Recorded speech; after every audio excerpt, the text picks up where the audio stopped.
இடைத்தேர்தல் நடைபெறும் திருப்பரங்குன்றம் தொகுதியில் வங்கியில் பணம் எடுக்கும் மக்களுக்கு விரலில் மை வைக்க வேண்டாம் என அறிவுறுத்தப்பட்டுள்ளதாக மதுரை மாவட்ட ஆட்சியர் வீரராகவராவ் தெரிவித்தார். மதுரையில் செய்தியாளர்களிடம் பேசிய அவர், தொகுதி முழுவதும் 291 வாக்குச்சாவடி மையங்கள் அமைக்கப்பட்டுள்ளதாக தெரிவித்தார். தேர்தல் பணிகளில் 3000க்கும் மேற்பட்டோர், 2000க்கும் மேற்பட்ட போலீசாரும் பாதுகாப்பு பணிகளில் ஈடுபட்டுள்ளதாக அவர் கூறினார். அதன்பின் மதுரை தெற்கு வட்டாட்சியர் அலுவலகத்தில் இருந்து வாக்கு இயந்திரங்கள் கொண்டு செல்லும் பணியினை ஆட்சியர் வீரராகவராவ் தொடங்கி வைத்தார்.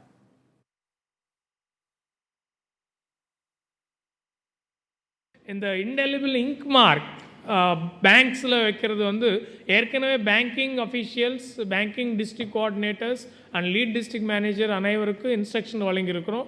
எந்த காரணத்தினாலும் லெஃப்ட் ஹேண்டில் கண்டிப்பாக யாரும் வைக்க மாட்டார்கள்.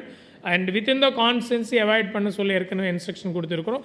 ஸோ கண்டிப்பாக தங்களுடைய ஒரு வாக்காளர் தங்களுடைய வாக்கை 195 திருப்பரங்குன்றம் அசெம்பிளி கான்ஸ்டன்சியில் நடத்தக்கூடிய இடைத்தேர்தல் 2016 அச்சமின்றி தங்களுடைய வாக்கு பதிவு பண்ண இந்த நேரத்தில் தெரிவித்துக்கிறது.